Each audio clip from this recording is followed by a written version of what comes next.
Hey, on with Coach Rob Snelling, head football coach at Butte College in California. A perennial 3C2A power, does a great job. Today we're having Coach on to educate and empower us a little bit more about raising money during the spring. I know this is something that's been integral to his program. They've raised over $213,000 with us at E-Team Sponsor. Less about that, more about really how this impacts them. So the why, the what, and the how, Coach. Let's jump on in. Why do you Um, raise money in the spring? I would say the why is just really to support our players. And, we've got guys here in our system. I think everyone familiar with the California system is that, you got guys that are kind of just really working hard to make ends meet. Some of these budgets at a lot of schools throughout the state are still probably on a little bit older timeline. Some of them have not changed much, probably over 20 plus years for some places, and so you're still kind of working with an older budget, and obviously nothing's getting cheaper. So for us, we do get a lot of great support from our school, so I mean that's huge in terms of taking care of certain equipment needs. And then also there's the needs of food and the things that we do for travel, which is huge for us. We're doing that every pregame and home games we're allowed to do. So I mean, this money is used for that specifically to make sure our guys have some food during our in-season stuff, especially, and then out of season, looking to just address any needs that we have. Whether that's equipment. I mean, we try to outfit our guys with as much gear as possible. When you're talking about shirts, sweats, travel stuff. I mean, we don't have a huge budget for that, but try to provide there as much as we can. And equipment wise, practice wise, really just so that we can function at a high level. And so, I mean, any kind of need you would have for practice, whether that's bags, sleds, video equipment, timer clock, I mean, you name it, and practice jerseys. I mean, just really anything and everything that we can use to help supplement our budget and help our program. Love it. Love it. What would you say is the most important thing that you invest the dollars into?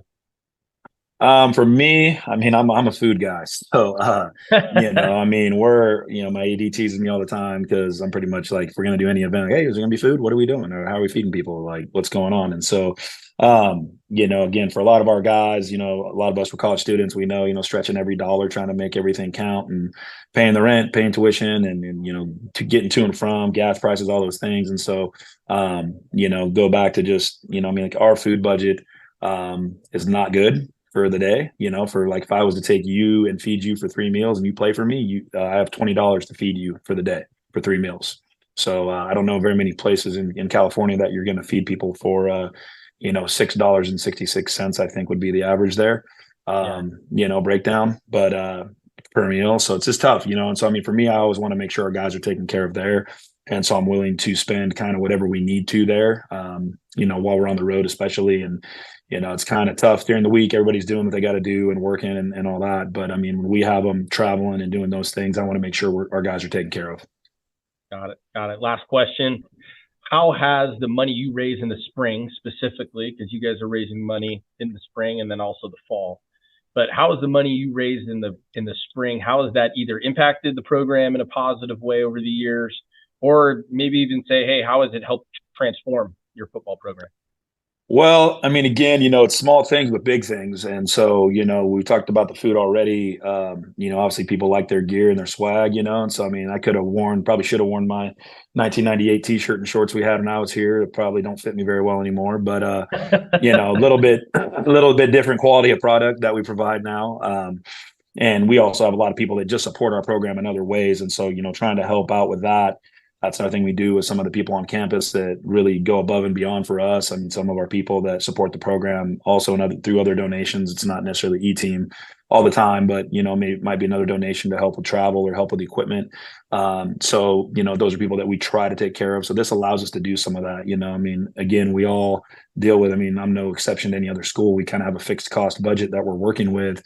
Talking about, you get X amount for travel, you get X amount for food, you get X amount for your gear. And so, I mean, there's a lot of people that step up and help support us. That's awesome. That's awesome. Cool. I'd say last thing would just be: is there a reason why? I guess the circling back to the first question, is there a reason why raising money in the spring has allowed you? Is it allowing you to do certain things as opposed to maybe just waiting all the way to the fall to do it? Anything there, just timing wise? Yeah, most definitely. I mean, it's kind of one of those things where most places, you're paying up front if they're going to give you something. So Yeah. you got to be able to pay your bills on time, and you got to be able to try to forecast in front a little bit. And hey, we're going to need to recover this sled and fix these bags. We're going to need to order some more of these. We need more footballs. Need more shoulder pads for this group. We cycle those out every couple of years. A new group gets new shoulder pads. So Yeah. one year it'll be the big guys, another year it might be the QBs and receivers, then it will be the DBs. So those orders are happening now. I mean, that's all February, March type stuff.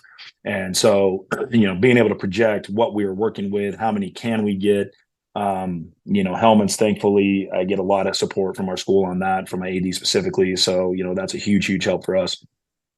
But just about everything else, we're trying to make sure we take care of it. And so, and we're fortunate in other ways. I mean, there's other people that have to pay for buses where we have buses because of where we're located. So everybody's got their own unique situations, but I know for us, it just makes it a lot smoother as we move into season. We're not waiting to order things late. We're not scrambling at the last minute, man, hopefully we can get this or that. And sometimes a need might pop up late that you address, but I mean, it really allows you to get in front of it and have everything set for, the front end of the season. And so you can kind of roll into what you need to do when camp starts and getting everybody prepared and focusing on getting their school stuff set and getting practice going and kind of integrate all the new guys into the program. Sure. Yeah. Make sure they're academically ready and athletically prepared, right? Yeah, no doubt. I do have one last one. You brought up a good point. I'm just interested to know if this is a thing.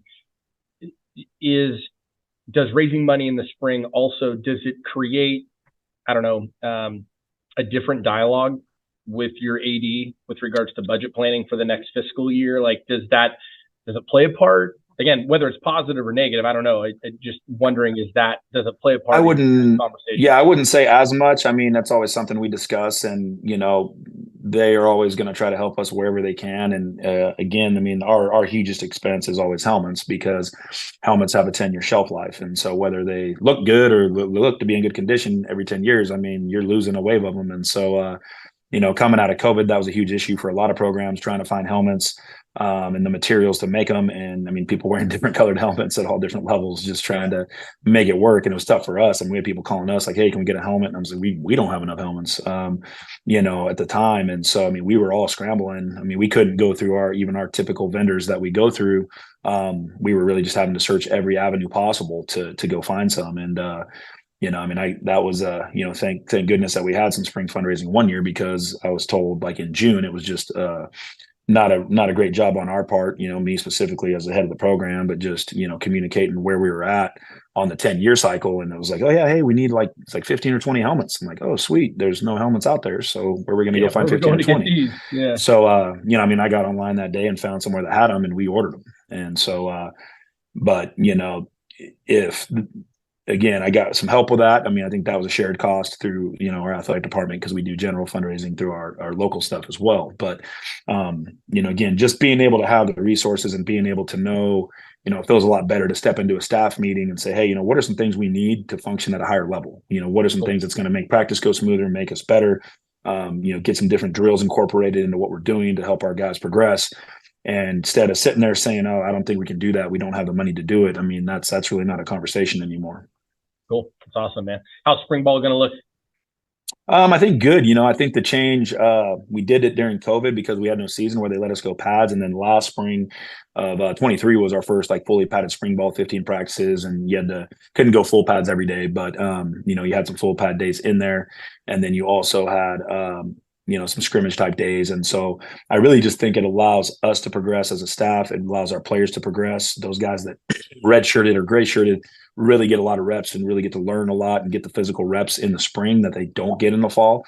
And kind of, instead of looking at a card and just doing, hey, do what's on the card and do what you're told, it's like, now you have to think on your feet and you have to go execute and perform. And so allows us to bring those guys along that we know are going to be good for us. It also allows us to continue to address, if there's some areas that we need to bring more guys in or that we need to work on ourselves and teach it a little different. That's awesome. That's great, man. I love it.